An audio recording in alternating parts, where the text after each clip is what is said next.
Buen día. Venida social a las 8 de la mañana es Buen para él. día. Aquí se está calentito en la casa.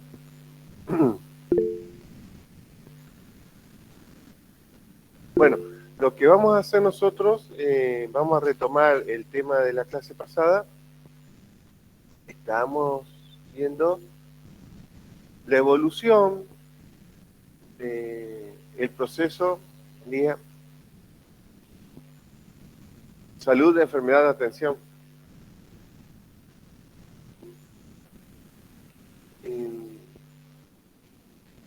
Antes de comenzar, les consulto, ¿terminaron ya en sus prácticos, el práctico 1? Sí, Ya profe. están hechos los grupos. ¿Con quién estás vos? No, ¿qué profesor? ¿Qué días? ¿Qué días? Silvio Sosa. El miércoles, Monzón, de Barbita. Bueno, después, pues yo le dije a él que me pase el listado. Lo que podemos hacer es, entren al campus y me van mandando mensaje, profesor, somos, no sé, un grupo constituido por tal y tal. Y ponen comisión 3. Sí, pero no me lo han mandado todavía. Entonces, yo armo los grupos. Pasa que los demás docentes ya saben usarlo al campo. Él todavía no lo ha usado, por eso yo no. Porque si no tocas, se monta piole. Y mientras vamos a darle un aceptar a los compañeros. Mapa mental.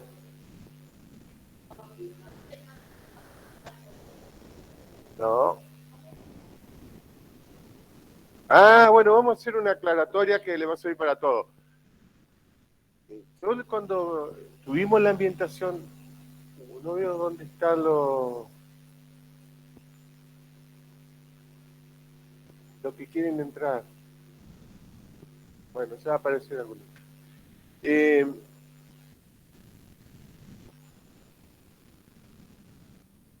¿Me prestan una hoja? No importa que esté rayada, sucia, es porque el reflejo hace que ande mal el mouse.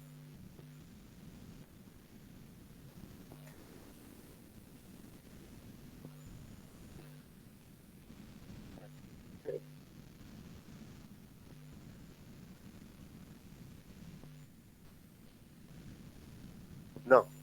El tema es así, ustedes que cuando entran al campus tienen la consigna, ¿no? Bueno, hay que leerla. Entonces la consigna dice, hagan un mapa mental. Pasa que hay una gran confusión entre lo que es un mapa mental y un mapa conceptual. Ustedes después tienen, para este práctico que viene, una línea de tiempo, después tienen un mapa conceptual. El mapa mental es donde yo relaciono todas las ideas que asocio con el problema. Puedo pegar imágenes, es muy fluido. Es cosas que se nos ocurren, nosotros decimos, bueno, o sea, en realidad la temática de ese práctico es salud, COVID, género, ¿no es cierto? Porque estamos viendo con determinantes, pobreza. Vieron que cuando dimos la clase teórica había una imagen de una viejita que se notaba que era posiblemente inmigrante de países limítrofes, en una condición de carencia. Entonces ven lo que es vejez, carencia, género, porque es una mujer, eran todas mujeres. Ustedes ven en el texto que está bien yo no sé dónde se va la solicitud cuando piden entrar los compañeros, se va el cartelito. ¿Eh? Ah, capaz que entran automático, sí. Bueno, entonces, la relación es fluida, no lo hago con líneas rectas, son líneas curvas, lo único que hago conexiones, las puedo subir, bajar a medida que se dice, che, mirá que subí tal cosa, ese concepto que hemos observado lo desplazamos, y se nos arma eso, un mapa mental, o sea, se nos arma un mapa. Claro, podés poner incluso una frase de alguien si queremos asociarlo. Luego, conceptualizamos eso que quisimos hacer. Eso nos ordena. Es para decir, bueno, hacemos un approach a qué es salud, a las cuestiones de diversidad de género. Ustedes están viendo, las mujeres son las que más trabajan en el sector salud, son las que se exponen, las que ponen el cuerpo y las que menos cobran.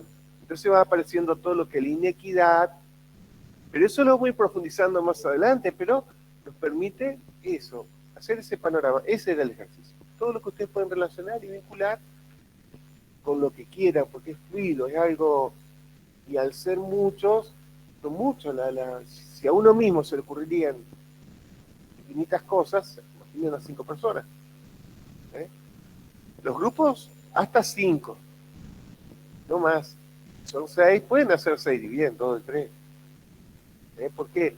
Porque cuando somos muchos, después que hay que explicar, y no tenemos nada para decir. Somos 6 explicando un cosito así, ya somos menos. Ese es la idea. Bien. Nosotros estábamos haciendo todo el recorrido del proceso salud, enfermedad, atención. Habíamos comenzado trabajando la primera clase con el concepto de salud, vimos la definición de la OMS, la dejamos ahí, vimos lo que son determinantes, no entramos, les comenté, les repito, hay una postura desde la epidemiología crítica que habla de determinación social de la salud, lo que les comenté de la experiencia, bueno, de que por ahí una intendencia, me refería a la de acá, prefiere arreglar una plaza y no poner una red cloacal en un barrio igual que otro.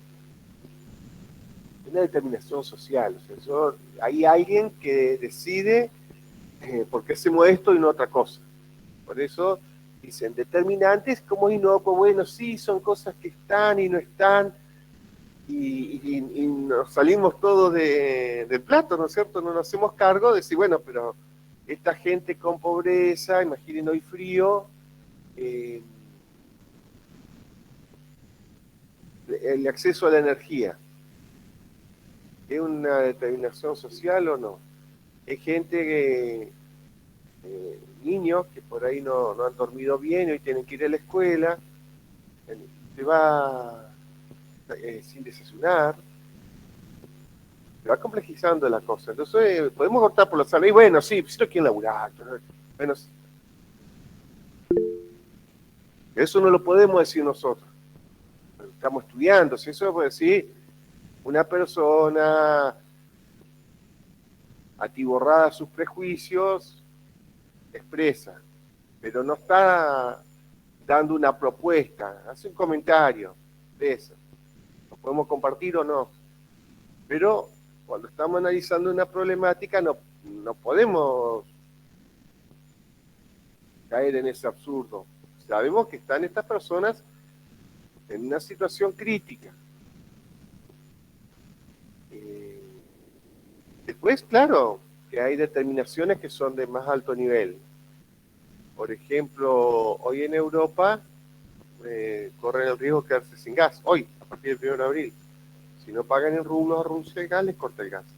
Entonces ya son determinaciones de la alta política, o sea, y también fue determinaciones de los que idearon ese sistema productivo de depender del gas de otro, ¿no es cierto? O de generar un sistema político-económico de explotación de recursos naturales y de agotamiento. Evidentemente, ¿por qué no tienen gas? Porque no tienen, ¿por qué no? Entonces, ¿y por qué querés vivir así si no tenés cómo sostener? Bueno, entonces, se genera eso y supongamos que generalmente si disminuye la cantidad de gas, el hilo se corta por lo más delgado, serán los menos pudientes quienes no van a tener acceso. Tengan más recursos siempre, tienen un modo de tener acceso. Entonces, ese sería para tener presente el concepto de determinación social. Pero eso lo vamos a profundizar más adelante. Eso le tiro para que vayan viendo que son temas, no digo urticantes, porque no nos tiene que producir cazón, pero son temas que nos comprometen a no hacernos los tontos. A veces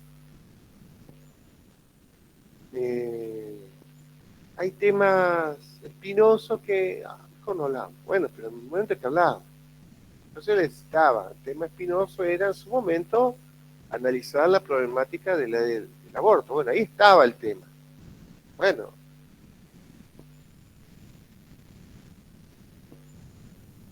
estás con un tema álgido, seguramente algo te va a tocar. Lo mismo con estos conceptos determinantes y determinación social. Nosotros íbamos haciendo el recorrido, ustedes recordarán,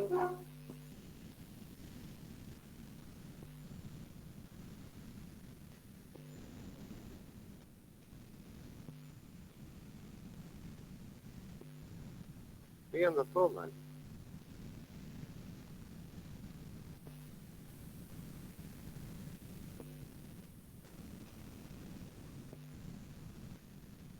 Que habíamos partido de la idea del estado de salud del ser humano prehistórico, que debido a sus circunstancias de vida, ya sea cazando, ya sea cuidando sus territorios, ya sea la agreste de su hábitat, podía sufrir lesiones. Y cuando sufría lesiones, buscaba un modo de curarlas y tratarlas, ¿no? Entonces, ahí comienza así, cuando busca un modo de curarla y tratarla. Bueno, nosotros teníamos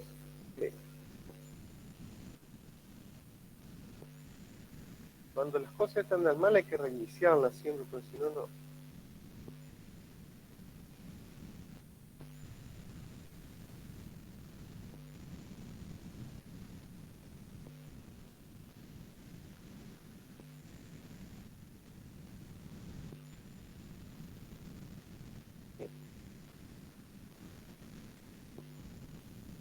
La medicina natural. Cuando recurrían a plantas, hay registro, un registro arqueológico, a través de la palinología, el estudio del polen, con qué plantas se trataban, o sea, hayan huellas de polen en las estrías en la dentición, y en este caso era un esqueleto de una persona que había sufrido fractura expuesta, tenía varias patologías. Tenían acceso a tecnología, porque es una tecnología, usar una planta, una hoja de un árbol, a analgésicos similar a la aspirina. Luego vimos la medicina mágico-religiosa, es aquella que le vamos a dar explicación a lo que nos sucedió, a algo que nos supera, ¿cierto? Entonces les había desarrollado el concepto de mito, ¿no? Entonces comienza el ser humano a buscar explicaciones a su ordenamiento social, a las cosas que ocurren en la naturaleza, y descansa en el mito. El mito le había dicho que era un ordenador social y explicaba la relación con la naturaleza. Entonces le había dado el ejemplo del dios Thor. Pero todos los mitos tienen la misma estructura, ¿cierto? O sea, nos explican qué pasa en la naturaleza, tienen un ordenamiento social. Un ordenamiento social en la autoridad, la propiedad, en las normas de conducta que pueda haber en ese contexto. Bien. Les había comentado, con el pensamiento mítico teníamos en el primer momento de Grecia, por ejemplo, la diosa era politeísta. Entonces, teníamos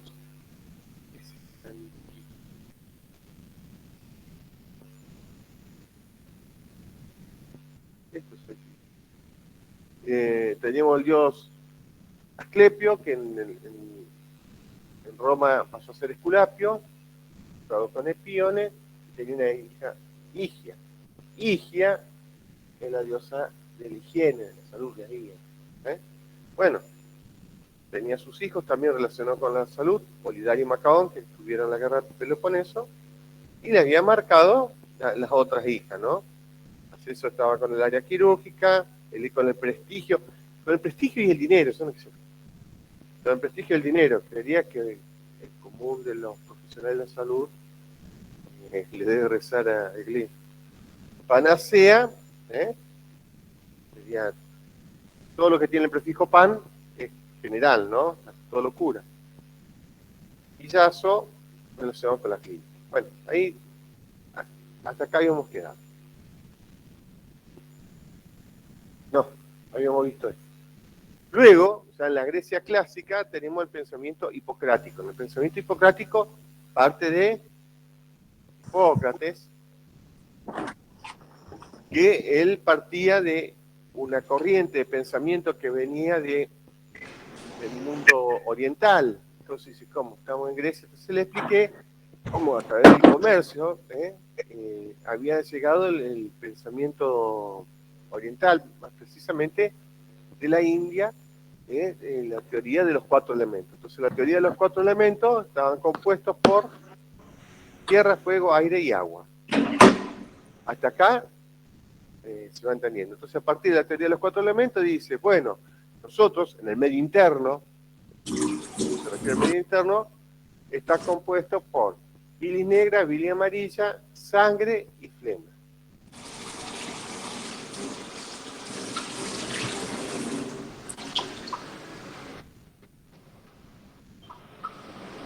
No sé qué pasa. Perdón, profe. Nair, ¿podés apagar el Nair, apaga el micrófono. Bueno.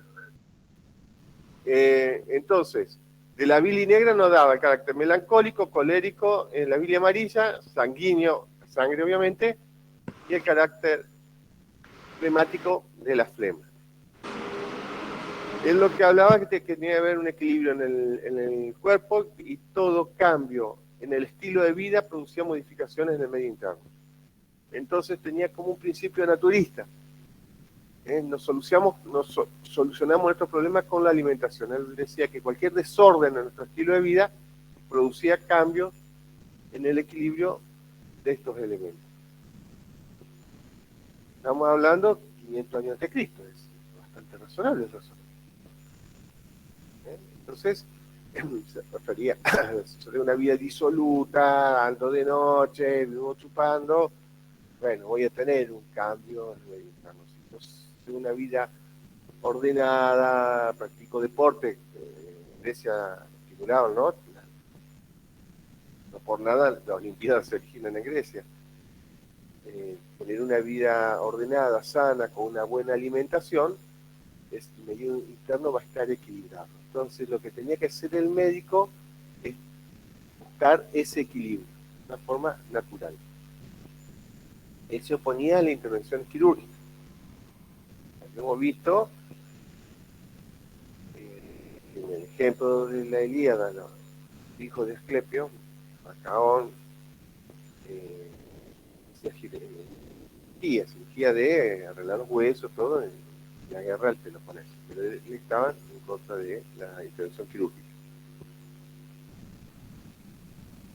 400 años después, en el Imperio Romano, Galeno. Galeno toma esos conceptos, pero él aplica la herboristería. Él está de acuerdo con el equilibrio y la vida natural, pero dice, hay yuyitos que nos pueden servir para balancear tal desequilibrio. No sé si yo les he dicho la otra vez, si tenía un problema hepático, tomamos boldo, ¿no es cierto?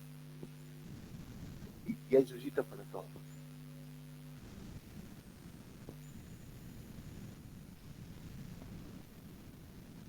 El pensamiento de Galeno perdura hasta la Edad Media.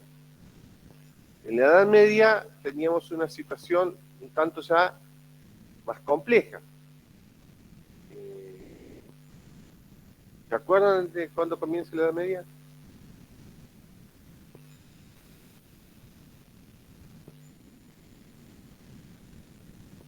Cuando cae el Imperio Bizantino, ¿cierto? En el 340, en la era cristiana. ¿Y hasta cuánto dura la Edad Media? Hasta la caída de la Edad Media. Hasta...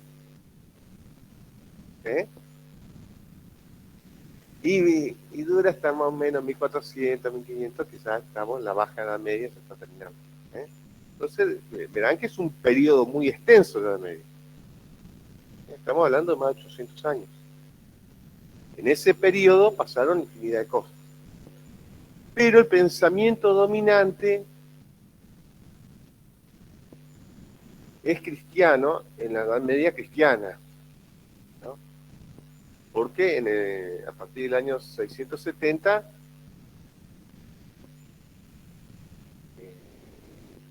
en Medio Oriente surge el pensamiento de Mahoma, en los 670 aproximadamente. Pero en ambas edades medias se trata de sociedades teocéntricas.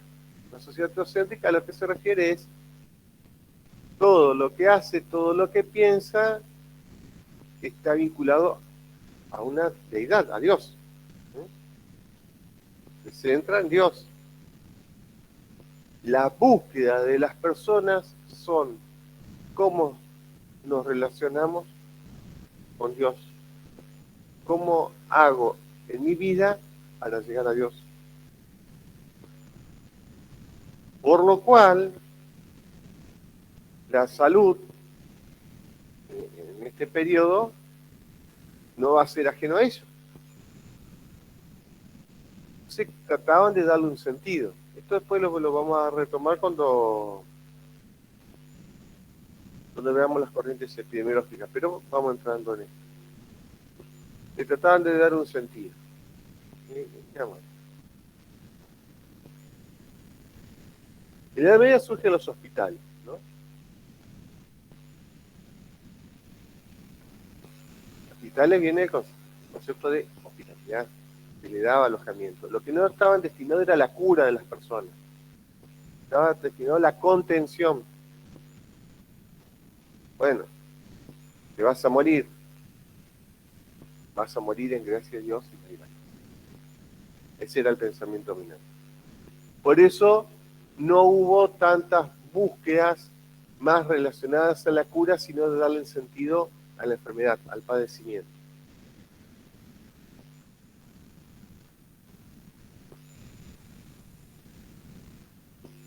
Claro, bueno, al día de hoy, que yo creo que lo saqué un cachito en la clase pasada,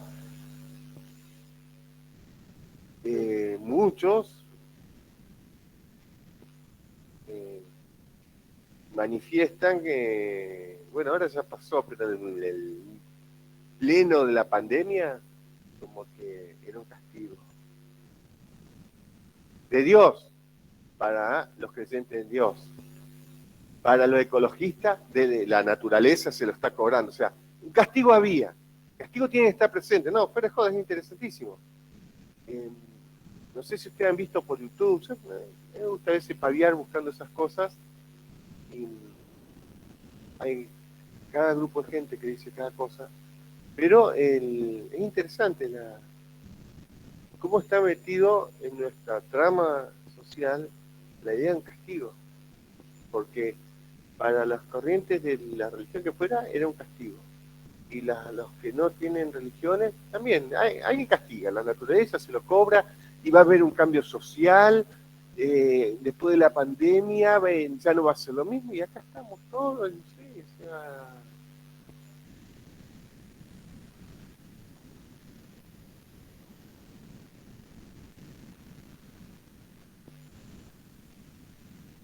Plantean algunos que por la cuestión demográfica, pero tendrían que morir unos 1.000 millones, todavía es un numerito. Sí, sí, sí. Sí, sí, totalmente. Nosotros tenemos una estructura causalista. Después lo vamos a pensar. Entonces, acá lo que aparece es la idea de la enfermedad. Nosotros estamos hablando del proceso. Salud, enfermedad, atención. En la primera clase vimos que era salud y ahora vamos viendo que es enfermedad. Hoy vamos a tratar de profundizar para llegar a ver si tenemos una idea de enfermedad, porque vieron que la de salud ya se nos complicaba.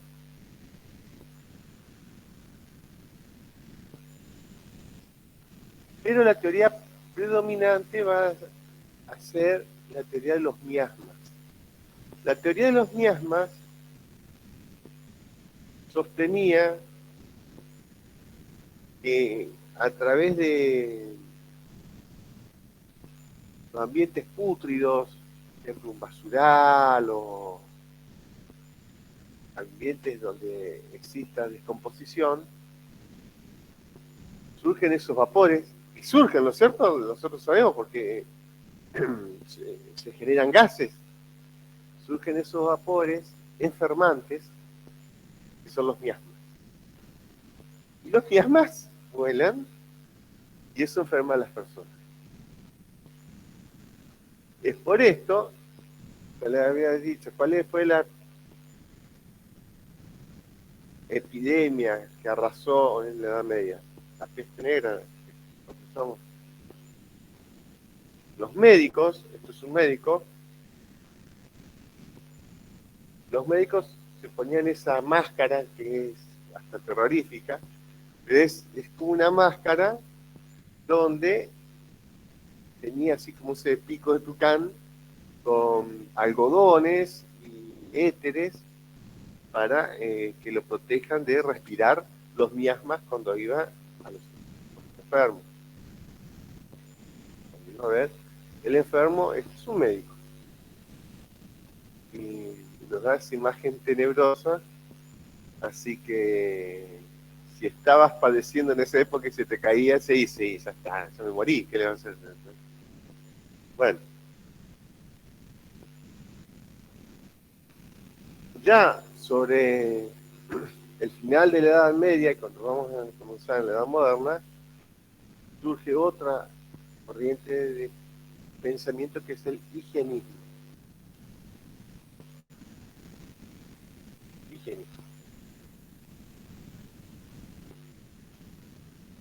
Este hombre que está dibujadito acá se llama Jon Snow.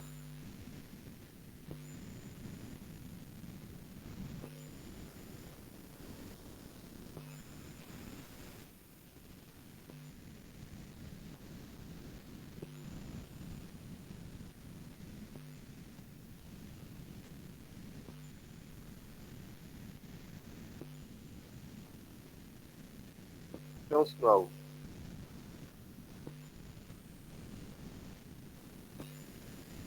Él, en una epidemia de cólera, va a encontrar la relación de aquello que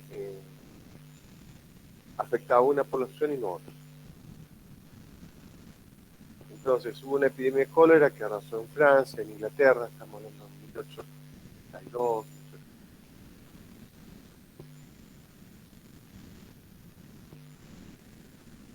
Y en Londres observa que hay sectores que padecen cólera y otros no. Y encuentra que hay sectores que compran el agua, pues, ¿vieron en los de época el carrito aguatero? A una empresa que proveía agua, que tomaba agua de un curso de un río y el otro de otro curso. Y encuentra la relación que el colérico no existía, o sea, no sabía que existía el virus colérico, pero observa que lo que producía cólera estaba vinculado al agua. Entonces podemos decir, en este momento, él le da el surgimiento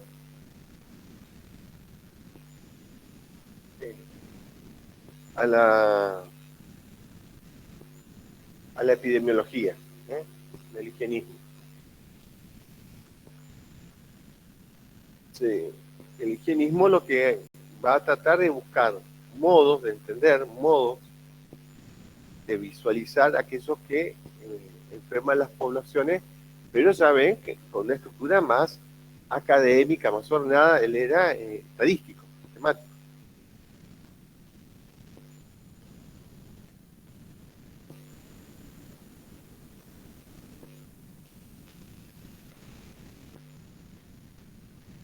Ya finalizando el siglo XIX, se da la teoría contagionista. ¿Cómo surge? Este es Louis Pasteur, ¿no? ¿Qué descubre Pasteur? No, las bacterias. Es el gran descubrimiento. Descubre el agente que causa la infección. Es el gran descubrimiento. Entonces, es lo que da el puntapié al modo de hacer salud hasta el día de hoy. Y cuando encontró el punto perfecto,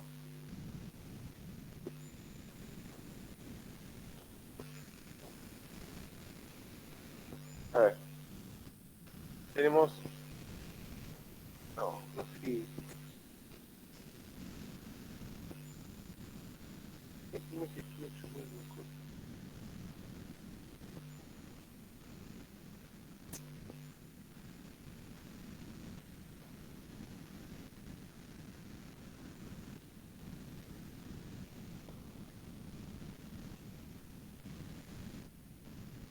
no, de fondo.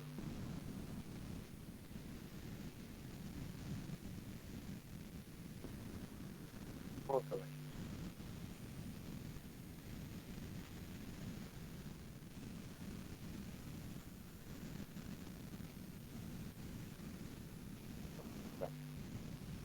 Él descubre un agente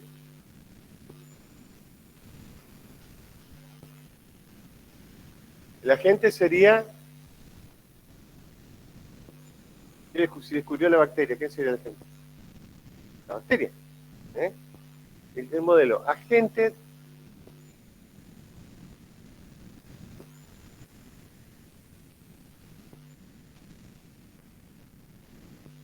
el modelo agente huésped. Un agente y necesita, para sobrevivir ese agente, la bacteria va a seguir viviendo, contagiar, nutrirse de algo, de células. Contagia en cuerpo. El cuerpo es el hospedador. Entonces ese modelo, agente huésped, es el que perdura hoy día. Doctor, tiene garganta, ¿cuánto? Trate un antibiótico. Cuando surge la penicilina, más adelante, va a completar la tríada, ¿no? Se va a introducir acá. Entonces tenemos un agente, tenemos un huésped, y ahora tenemos un medicamento.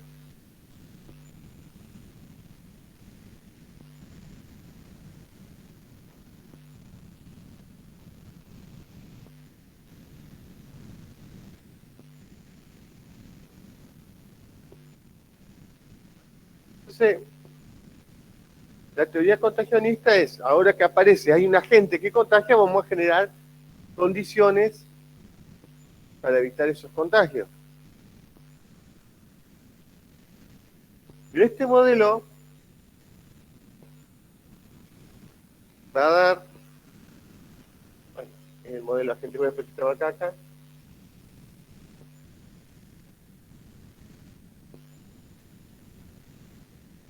el modelo biomédico, ¿eh?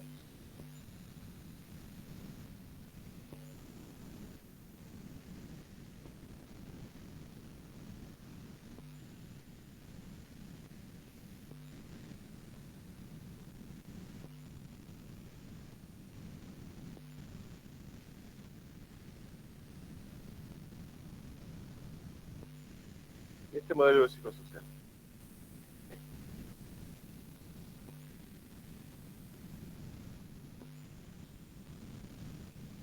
modelo biomédico, que está centrado en el individuo.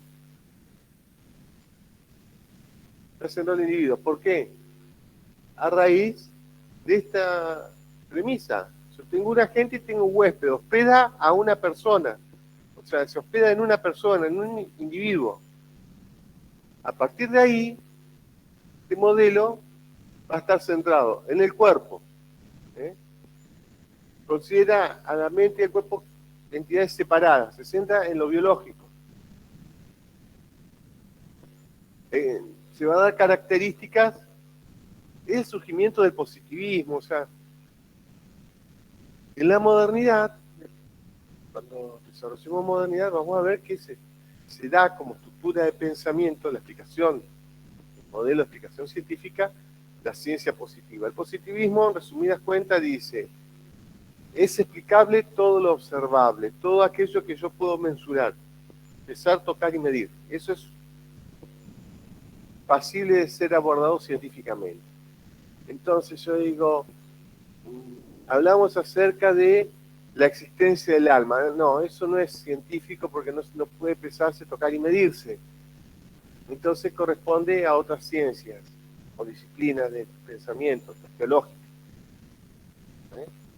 Entonces, en ese momento, toda explicación científica que tenía que ser mensurable, aquello que yo puedo tocar o medir, está restringida al cuerpo.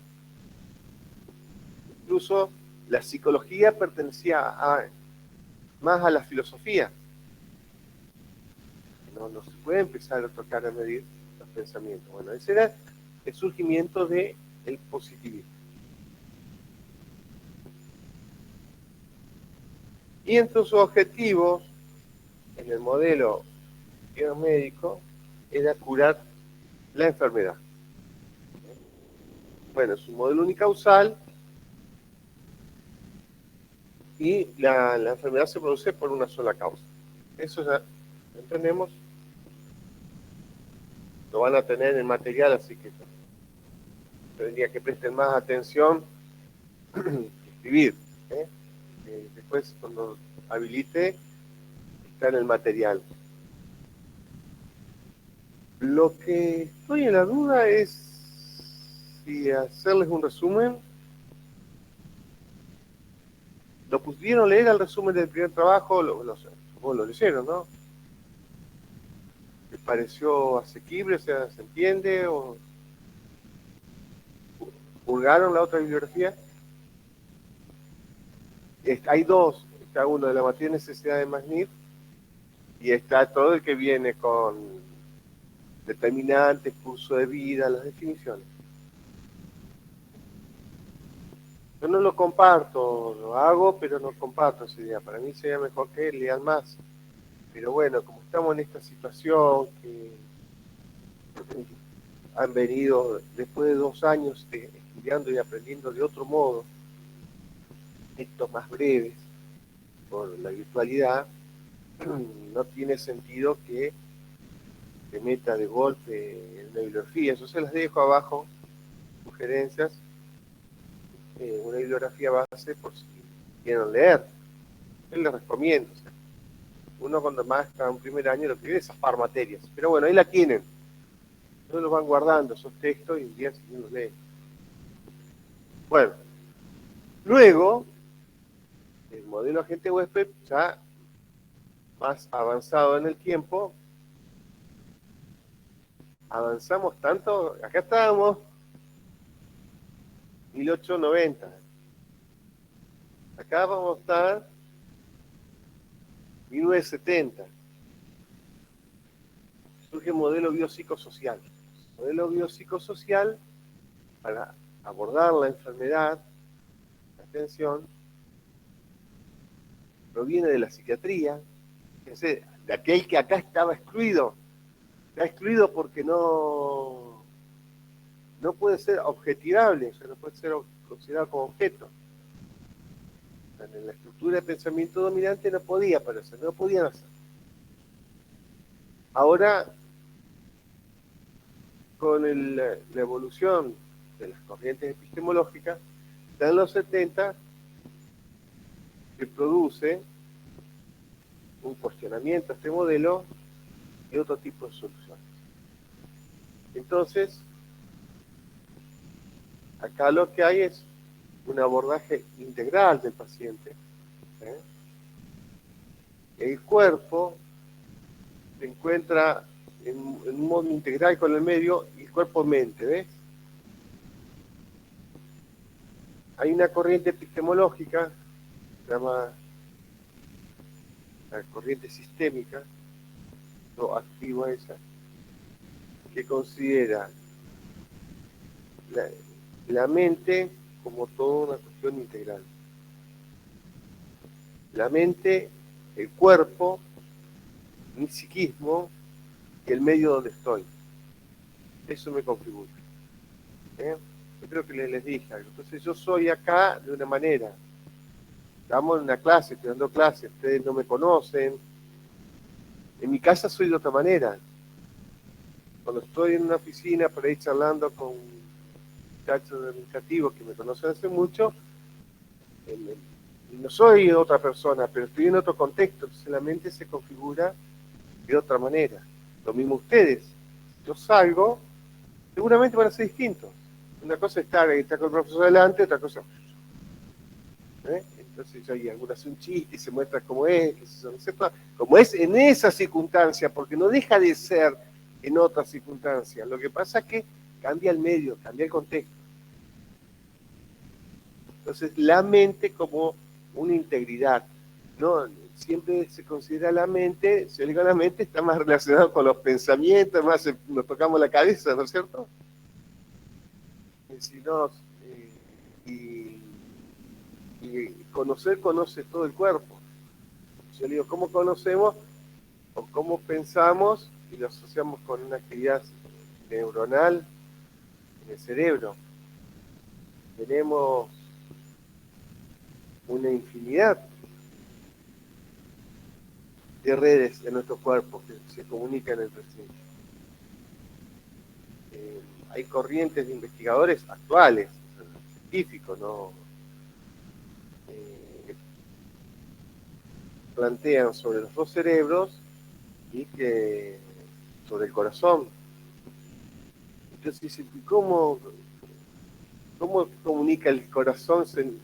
Pensamos con el corazón, pero ¿cómo? Lo que siempre decimos, sentimos con el corazón, ¿no es cierto? ¿Cómo comunica el corazón al cerebro para que mande? A través del sonido. Es interesantísimo. Y nosotros estamos tan metidos con que tiene que ser una conexión eléctrica a través de la red neuronal y le hemos descuidado a través del sonido. Yo cuando estoy hablando a ustedes, ¿cómo me están escuchando? Por el sonido. ¿Y qué es el sonido? Ondas de presión. Yo emito un vocablo, se generan ondas acústicas, chocan en el tímpano.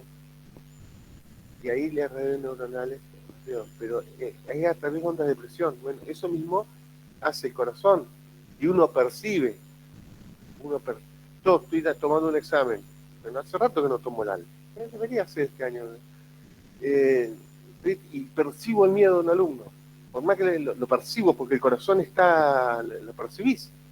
¿Por qué? Porque hasta 5 metros nos vamos comunicando. Entonces uno percibe si el otro está contento, está alegre, está asustado. Después lo puedes descodificar como quieras, pero uno lo percibe. Bueno, están elaborando esa corriente y es muy interesante. Incluso hay otros investigadores que hablan que el centro neurálgico, digamos, sería el sistema digestivo, donde tenemos la mayor concentración de redes neuronales e informan al cerebro.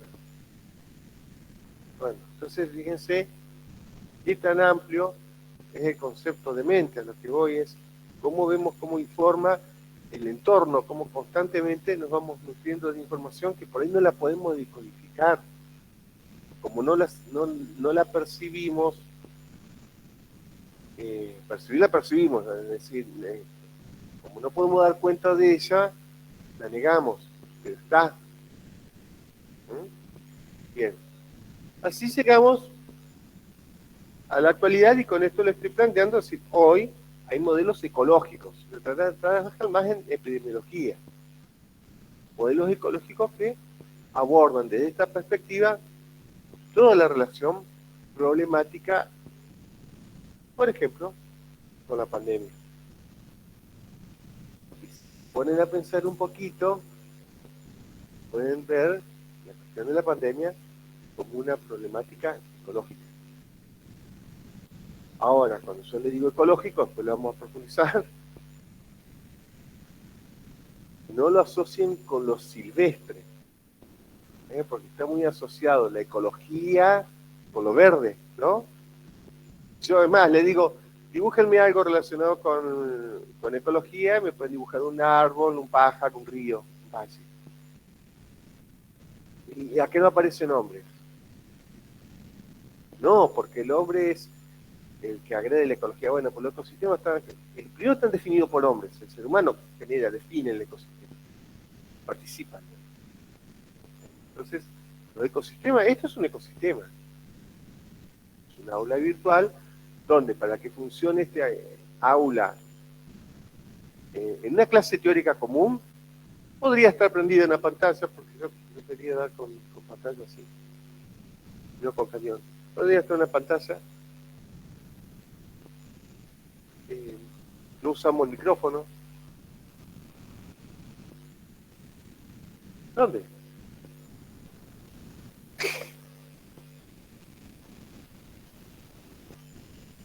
Esto es mundial, ¿no?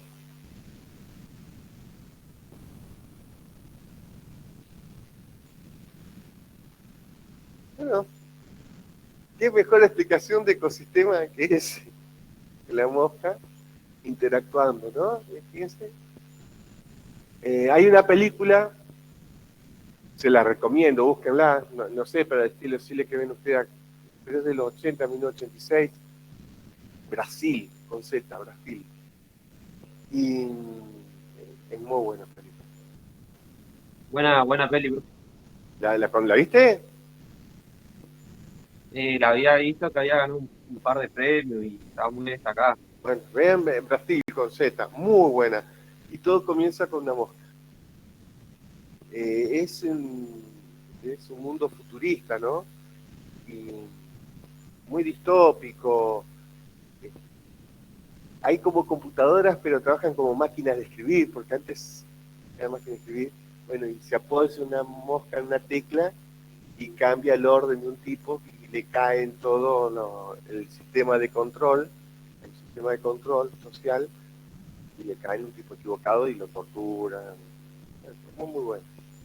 Entonces, fíjense lo que hace una mosca, y nosotros en el ecosistema, que acabo de decir, bueno, definimos este ecosistema y tiene banco, aula, un escritorio, una pizarra, una clase común. No tuvimos en cuenta una mosca. Fíjense la mosca cómo participó en la pantalla, ¿por qué?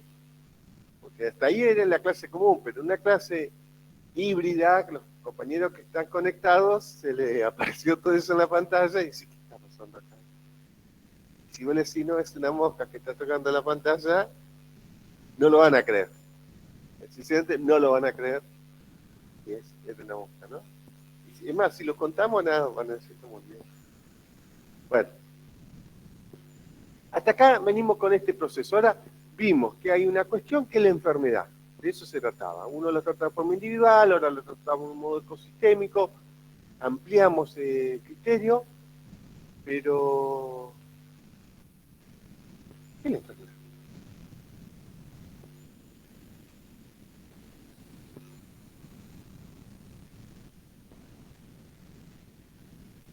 No sé. Les pregunto, ¿vieron el cambio de pantalla? Sí. Sí, profe. ¿Bien? Sí, Bueno, profe. Sí, sí. bueno. ¿Qué es la enfermedad? Ustedes van a trabajar con un texto de cuando se murió un médico y pensador italiano, Berlinger. Y él plantea algo muy interesante, o sea, en realidad hay distintas definiciones de enfermedad. Algunas muy básicas. Enfermedad como que refiere al estar enfermo, y estar enfermo, tener una enfermedad, ¿no? Es una tautología. Otras hacen un anclaje como la ruptura de un equilibrio en el medio interno, se llama asociado al concepto de homeostasis. Para ustedes, ¿qué sería enfermedad?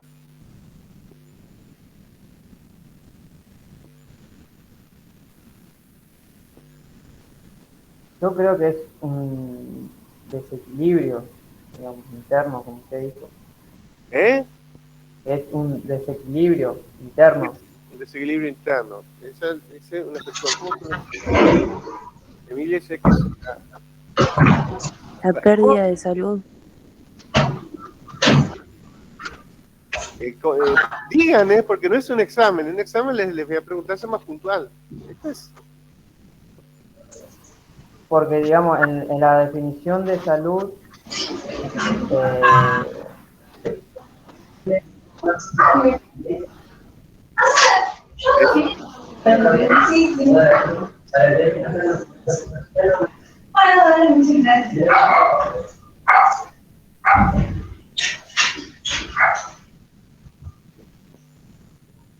bueno. ¿Y qué más se nos ocurre? Bueno, malestar, es decir, Disculpe, profe.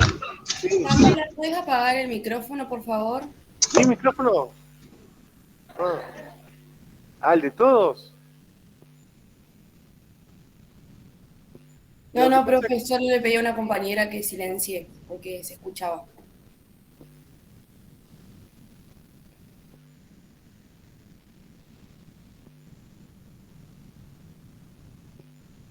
no veo desactivar todo. Bueno, silencien y cuando hablan lo habilitan, es por cierto. Encima hoy me vine sin anteojos, entonces es un esfuerzo bastante grande para poder llegar a ver ahí la pantalla. Sí, vamos a jugar al fútbol. No, no, pues me siento enfermo. ¿Por qué? ¿Cuál sería por qué te sentirías enfermo?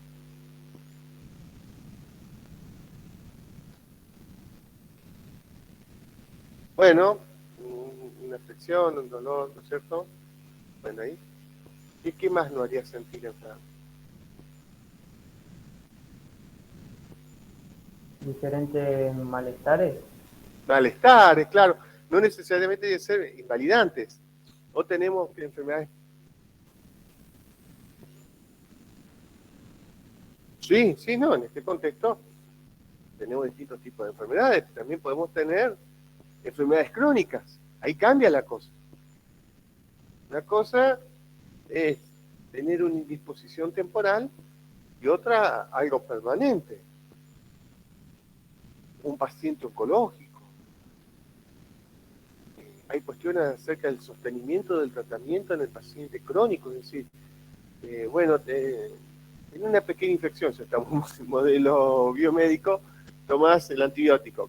¿Por cuántos días lo tomás? Por 7, ¿no es cierto? Bueno, ¿cuántas dosis? Y te debes tomar 3, tomate 3 por día, cada 8. Y tomamos las 3 por día cada 8, y yo a las 7 de la mañana tomamos, sí, a las 7 de la mañana, a las 3 de la tarde y a las 11 de la noche. A las 11 de la noche no estoy durmiendo, en mi caso, ¿no? Y un día, 2 días, 7 días. ¡Ay! Terminé de tomar los antibióticos, fue 7 días, ¿no? Es engorroso. Imaginen un paciente crónico, todo el día. Creo que nos invita a reflexionar y decir, bueno, ya es la misma enfermedad, o sea, podemos decir que es lo mismo, está enfermo, el mismo enfermo un paciente crónico oncológico que una persona que tiene gripe.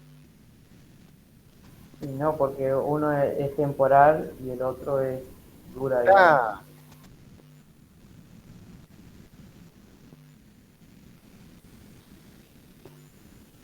Ah, claro, ¿no? Y entre los cánceres también hay algunos que se pueden tratar, ¿no es cierto? Ha evolucionado mucho la medicina al respecto. Bueno, lo que nos dice Berlinger, que más que definirla, porque es muy difícil definir la enfermedad, lo que se puede hacer es describirla. Más que definirla, describirlas. ¿Ya? Entonces podemos decir, bueno, la enfermedad es un concepto relativo a la salud, ¿no? Que estuvieron trabajando,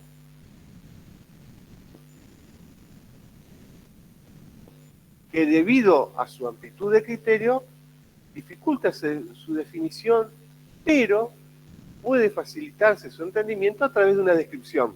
Esa podría ser una respuesta. Esto estoy inventando yo ahora, ¿eh? No podemos armar. A lo que me refiero. Tenemos que usar la cabeza para ir generando alguna respuesta apropiada, fíjense, con los pocos elementos que tenemos. Le armé una definición con lo que vimos de salud, con lo que estuvimos hablando ahora.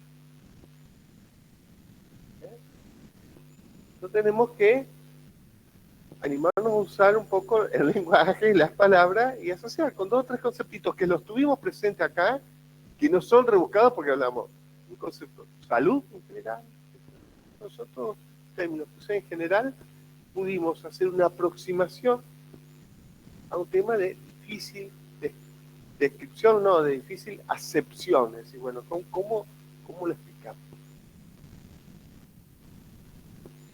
Entonces Berlinger nos plantea la enfermedad como sufrimiento. La enfermedad como sufrimiento casi se da más vinculado al modelo de medicina actual, el modelo biomédico, relacionado al individuo.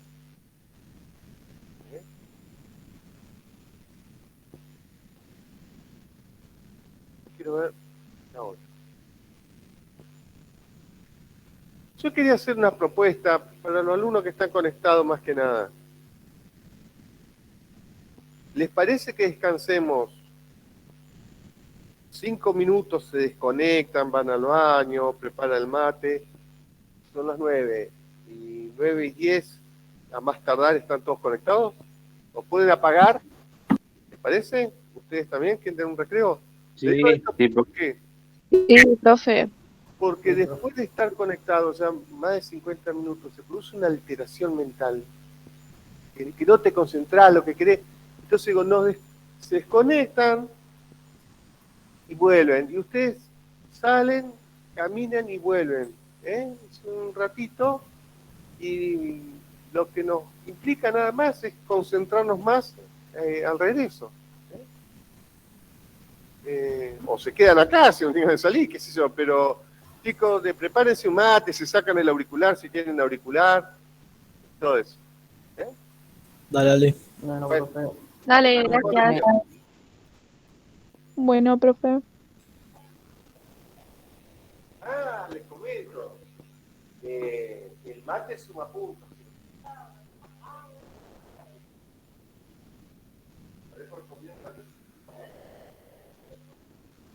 ¿Cómo? El mate suma puntos, dijo.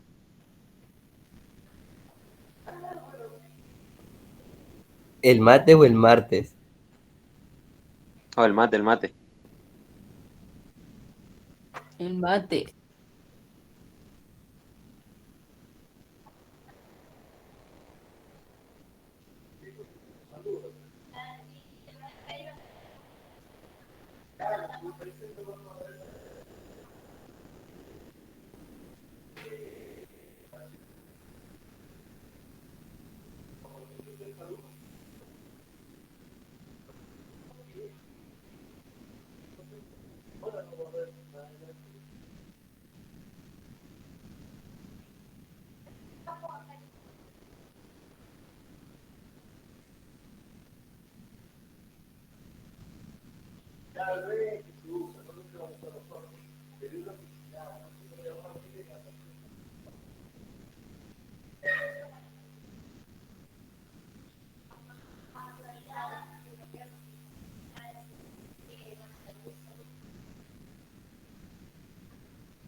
Entonces,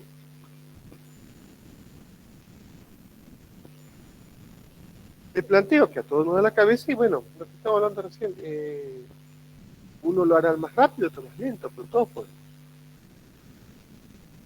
Y ahí entré a profundizar en buscar otras que tengan otras estrategias de aprendizaje, a aquellos que se nos puede dificultar más aprender, ¿no? Entonces, bueno, estos modos que yo les voy marcando es para eso, es decir, bueno, tenés una herramienta de estudio, de aprendizaje, que te va a permitir sistemáticamente poder realizar todas tus actividades. Te va a llevar más tiempo, te va a llevar más tiempo.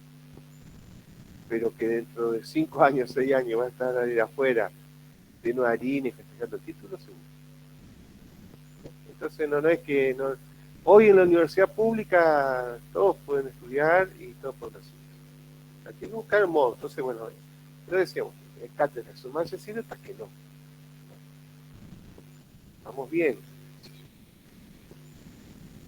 Yo me pongo a pensar, ¿no es cierto? Más ahora, justo en esta época de inflación, no sé cómo son las realidades económicas particulares de ustedes, pero creo que en toda la familia está costando, ¿no es cierto? Tenés que sostener un alquiler, tenés que sostener...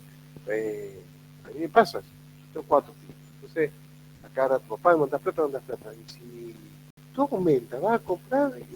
Bueno, entonces en el estudiante te carcome la cabeza, ¿no es cierto? Encima, uy, yo estoy acá y mis viejos se están matando y todo eso, ¿no? Entonces uno tiene que tener presente, menos A mí me tocó estudiar en época de hiperinflación. Entonces, uno no tiene presente ya el padecimiento del alumno. Entonces, a lo que iba, la docencia, si lo tomás como un recurso monetario, que es lo que ocurre generalmente en la escuela primaria, en el secundario, porque si hay paros se pliegan todos, ojo, sí.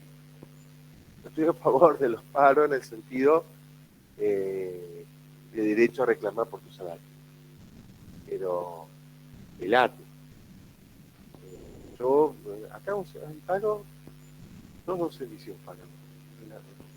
La profe de PS y yo, que estoy en la pensión, pero hay una cuestión. Uno hace paro porque tiene. Ahora le voy a poner, cuando veamos derechos, ¿por qué un derecho? Tenés que defender tu derecho. ¿Qué ejemplo le voy a dar a un alumno si cuando tengo que defender mi derecho no lo defiendo para que ustedes defiendan su derecho? Ahora, no decís,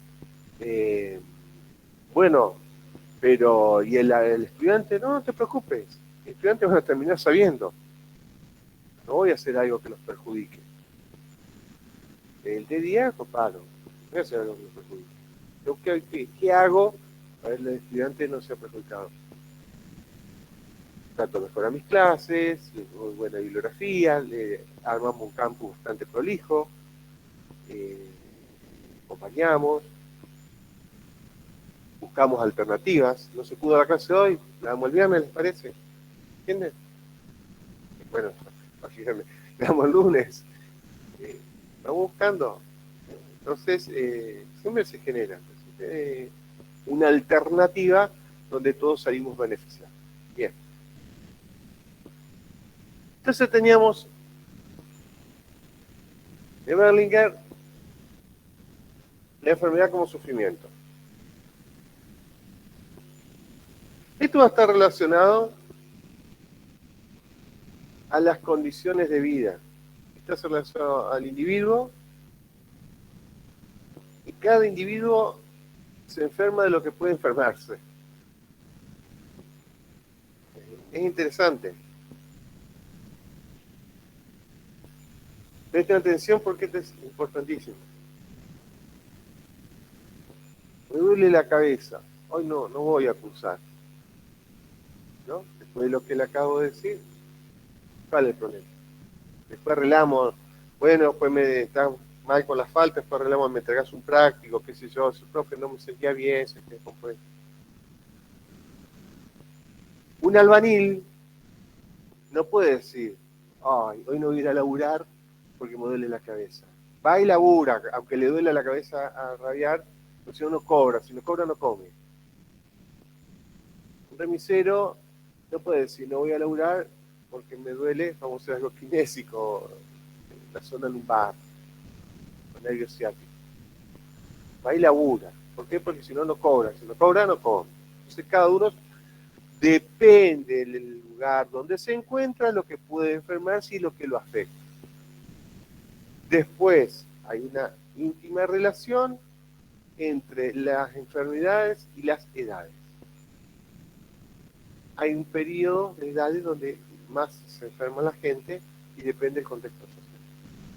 Eso nos ayuda a entender por qué hay grupos de trabajadores que se jubilan a los 20 años de trabajo. Por ejemplo, en salud mental. Porque es un trabajo que después de 20 años todas las personas empiezan a manifestar todo tipo de enfermedades. Lo mismo aquellos que trabajan en las minas. Hay minas tan complejas que a los 30, 35 años se jubilan y viven. Después están por las condiciones de vida, la cuestión de género. Yo creo que les había planteado la semana pasada sobre las cuestiones de género, sobre la edad media de la población trans, que eran los 35 años. Los otros días, justo después de eso, en la semana, surgió una noticia que hubo un trans femicidio en Concordia. Una persona trans ¿lo leyeron la nota? 33 años. Es algo, ¿se dan cuenta? Ah, pero bueno, sí, pero te matan, o sea, uno se muere, que se puede morir. Por una enfermedad, te puedes que te morís. Profe, Ahora, disculpe que lo interrumpa. sí, No sé si usted está viendo el chat, pero unas chicas pusieron que algunos se tienen que retirar porque tienen práctico de bioquímica. a las 10. Sí. Ajá, se retiran 10 menos 5, se retiren. Sí, sí. Pero que traten de estar hasta las 10 menos 5. Hicimos el descanso, tenemos, y después se conectan a las 10 en bioquímica. Y no hay problema. Profe, es presencial lo que tienen. Bien. Hola, profe, ¿cómo Profe. anda? Yo soy Ah, parte de la comisión que tiene práctico. bueno, hablen los horarios. Es presencial, digamos. Pero siempre hablen los horarios, porque todo esto lo arman y tendrían que haber sabido. Bueno, le expresamos la Bueno, inquietud de salgan entrar de en 15 minutos bioquímica. antes. Profe, soy Agostina. Sí, Yo me retiro menos cuarto entonces, porque estoy un retírense poquito menos lejos. 4, no hay problema. Pero siempre háblenlo, porque si estamos conectados virtual, pero me tengo que conectar virtualmente acá. Claro, ¿no? Sí, tenemos En que la ir plaza, allá al en la hospital. placita, o sea, si me da el tiempo para subir la escalera. ¿O dónde tienen acá? Bueno, entonces vamos a diagramar las clases con otro ritmo. Menos cuarto cortamos y a partir de ahora, háganme acordar. Yo por ahí me embalo, háganme acordar y vamos a hacer el primer corte a las menos 10. Ahí ya tenemos unos 50 minutos, o 45, porque empezamos la clase. Y hacemos unos 10 de descanso y hacemos otros 45 y a las menos cuarto se van. ¿Les parece? Listo, profe, muy Sí. amable. Bueno. Gracias. Dale, profe, disculpe la molestia. Entonces, hay personas que están en patologías sociales. Hay patologías sociales. En una sociedad cargada de odio, una persona por su elección de género, elección sexual, corre riesgo su vida. Es algo. Está hablando de la sociedad, no de la persona. ¿Qué pasa acá? Que a las personas que tienen una elección de género las matan. ¿Dónde está bien? Las matan. Y después tenemos toda la condición de vida, no tiene laburo. Eso habla de una sociedad que tiene problemitas. Las enfermedades van surgiendo, depende de los contextos sociales, depende de qué relaciones se dan, van a ir apareciendo. Fíjense. La tuberculosis tiene periodo de expansión y contracción. Más allá del descubrimiento de Koch,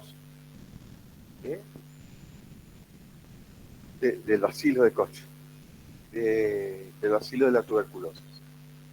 A partir que se descubre el bacilo de Koch, se medica, se cura. Y sin embargo aparece, hoy en nuestro país hay tuberculosis. En Concordia no apareció un caso de tuberculosis.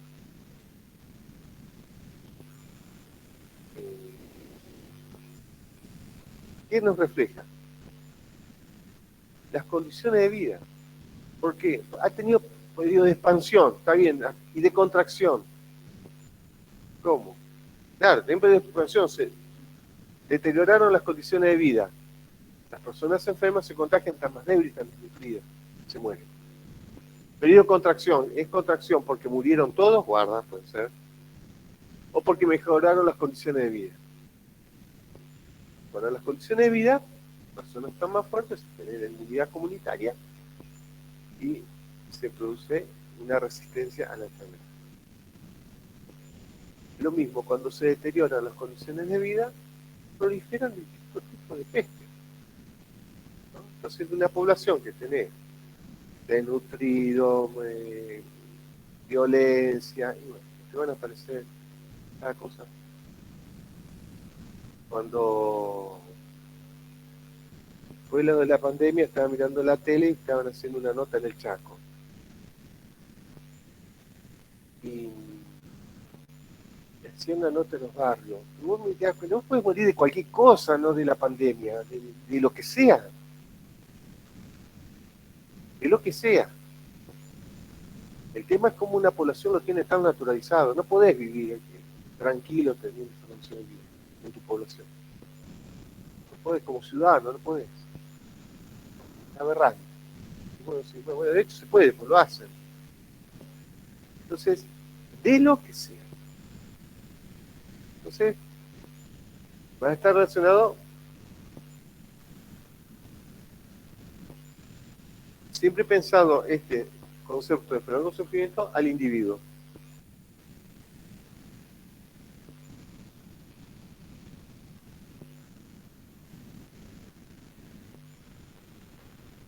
Y hay un concepto que les iba hablando y todos consensuaban sobre la pérdida de equilibrio, ¿no?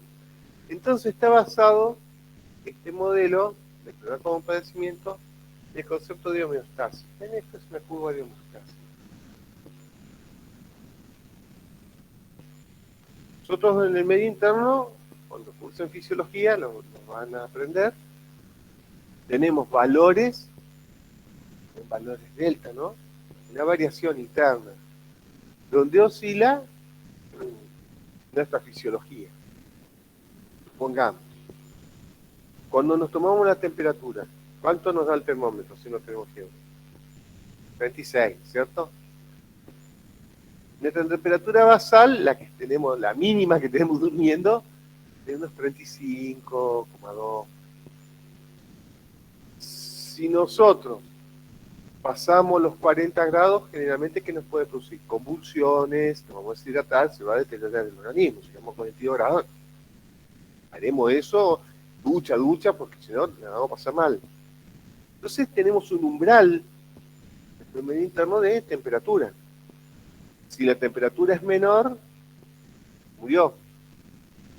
Está frío. Cuando dice está frío. ¿Entiendes? Si la temperatura excede eso, también se va a morir, después se va a quedar frío, ¿no? Entonces se van a producir ajustes en el medio interno para manejarnos en esta curva de homeostasis. Dentro de esta curva tenemos valores que podemos decir que la persona está sana. Ese sería el concepto. Pero por lo que hemos estado hablando, no alcanza. Alcanza. Hay otras vicisitudes.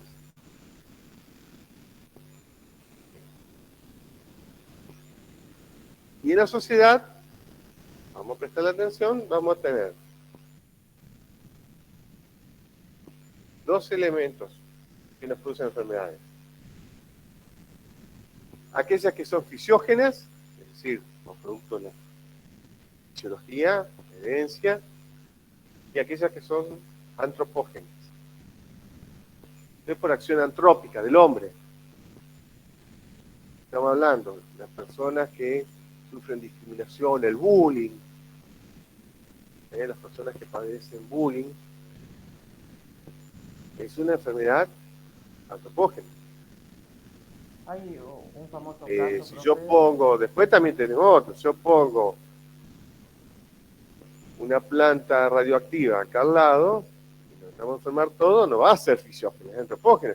Generé condiciones, o sea, a través del desarrollo tecnológico que estén afectando, matando a las personas.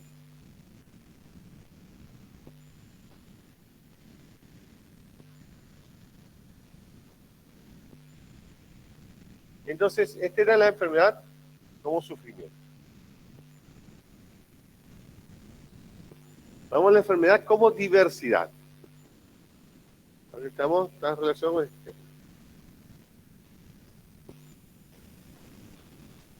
Recuerden, lo que estamos haciendo son describiendo enfermedades. Esto va a estar relacionado a lo que vieron en el práctico de la Comisión 3.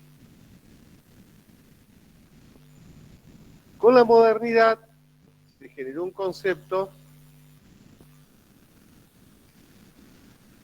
de normalidad. Se generó un concepto de normalidad. pero proviene de la estadística. La normal estadística es donde se agrupan la mayor cantidad de datos.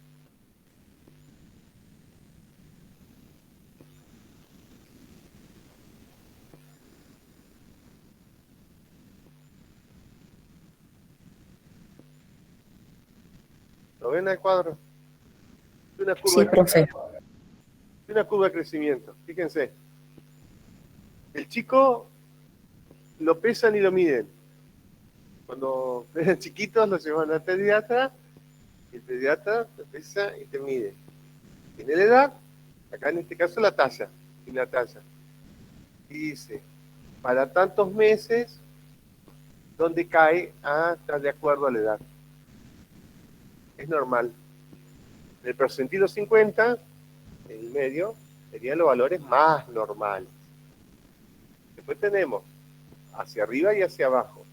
Cuando baja del percentilo 3, está hablando del 3% de la población, cae en estos lugares, sería no normal. ¿Y cómo le decimos a una persona que no es normal? ¿Anormal? No está, ¿cómo? Anormal. Fíjense, y venía de la estadística. De una curva normal a una persona porque no cae en este lugar, le decimos anormal. Ahora, anormal, ¿quiere decir que no cayó en la curva de normalidad o tiene otra connotación negativa? Es una connotación negativa, es una normal. Si nosotros vamos, cualquiera de nosotros, al vestuario o en la cancha, en un partido de la NBA, ¿los normales somos nosotros o esos tipos que miden 2,30 metros? Los normalillos. Nosotros somos normales. ¿Qué haces vos con 1,80 m metido en semejante cosa? ¿No lo vieron a Campazo jugando al básquet? 1,85 m, mide, es un enano. Un tipo alto. Bueno, ¿se dan cuenta lo variable que es ese concepto? Pero si vos lo describís así, todo es anormal. Lo mismo si estamos acá y cae un jugador de la NBA y la normal es él, sería. ¿Qué hace? Un gigante acá, ¿cómo hace para desenvolverse? No entra en la silla, no. Profe, disculpe, me retiro. Bueno. Nos vemos, buen día. Bueno. Entonces, debido a que dentro de un rato va a haber una estampida, vamos a seguirla esta. Pues. Pero la dejamos planteado. Esta es la campana de Gauss. En la campana de Gauss, lo mismo. Acá se agrupan los valores medios, serían normales. Acá se agrupan hacia la izquierda y la derecha los valores no normales. Es una campana de coeficiente intelectual. Entonces, es interesantísimo. Los que puntúan medio serían normales. Los que puntúan bajo, ¿qué serían?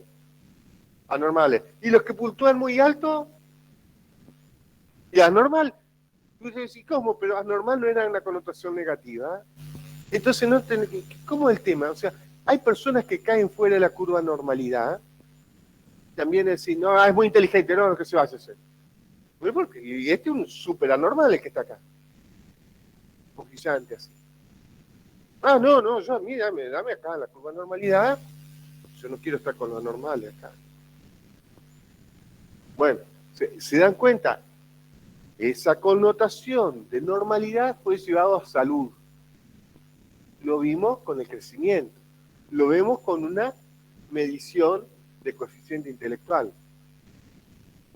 Ahora, cuando encontramos rasgos atípicos y los rotulamos, pensemos en patología, síndrome de Down,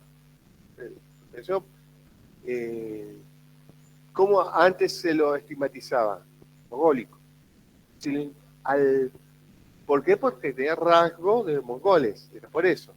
Después se lo tomó como forma insultante, por eso se retira, definir como mogólico porque tenía una connotación totalmente negativa, peyorativa y despreciativa de una persona, que sufre una, se llama aberración cromosómica en el par 21, ¿no es cierto? Se llama trisomía del par 21, que tiene un alelo más.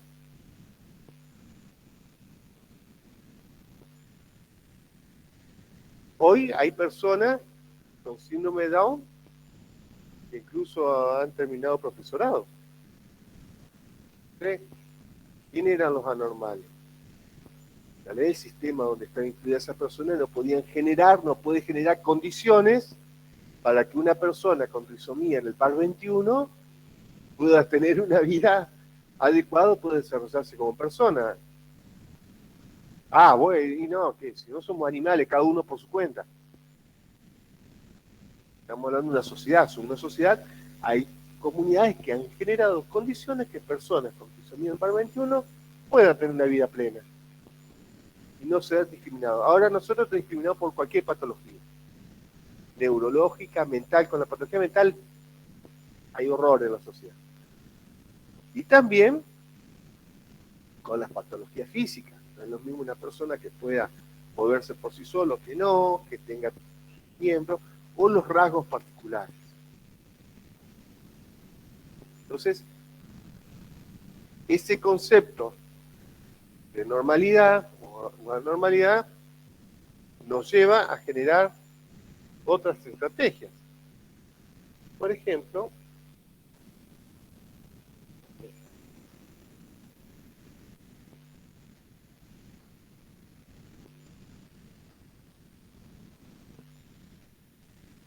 fíjense, esto es baño para todo el género, ¿no? Cómo se van generando estrategias inclusivas, porque antes a personas que por su elección de género se les discriminaban. ¿Cómo? Con el baño. Puede decir, güey, tenés baño para varones y baño para mujeres. ¿Y a dónde va una persona trans? No va a hacer un baño para trans porque está discriminando también. ¿A dónde va? Habíamos sexualizado las necesidades fisiológicas. Entonces dice, bueno, profe, pero todos juntos, y díganme en su casa, ¿ustedes tienen un baño para varones, un baño para mujeres o van todos al baño? ¿No van todos juntos al mismo baño, al mismo momento? Va uno, va otro, ¿qué tiene que ver una cosa con la otra? Sin embargo, como sociedad sí reflejaba ese acto, nos refleja como sociedad. En la UNER, en la Facultad de Trabajo Social, hay baños. Esa es la foto del baño. ¿Entiende? Pero mire, es interesantísimo. Tenemos algo que puede ser género femenino, género masculino o transgénero, y también personas con discapacidad. Todos pueden ir al baño, al mismo baño. ¿Cuál es el problema? Y sale más plata. Sale más plata. Bueno, estamos hablando de eso. Sale más plata, sí. Pero no es que no se va a fundir, no se fundió la universidad por hacer eso. No se va a fundir nadie por hacer un baño adecuado para las personas con discapacidad motriz, ¿no? Que tengan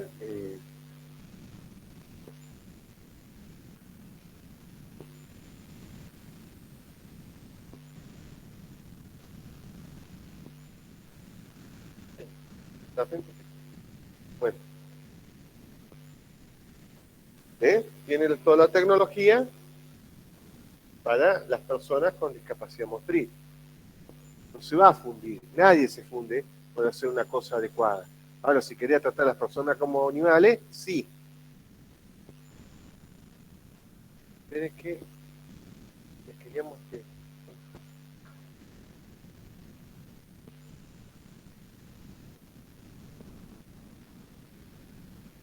¿Dónde está el sol?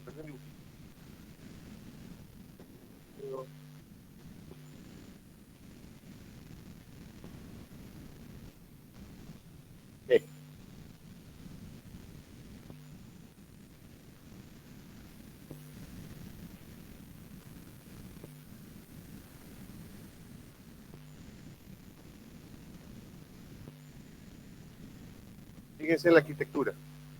Estas veredas para personas con discapacidad motriz. ¿Ven? Tenemos una escalinata, que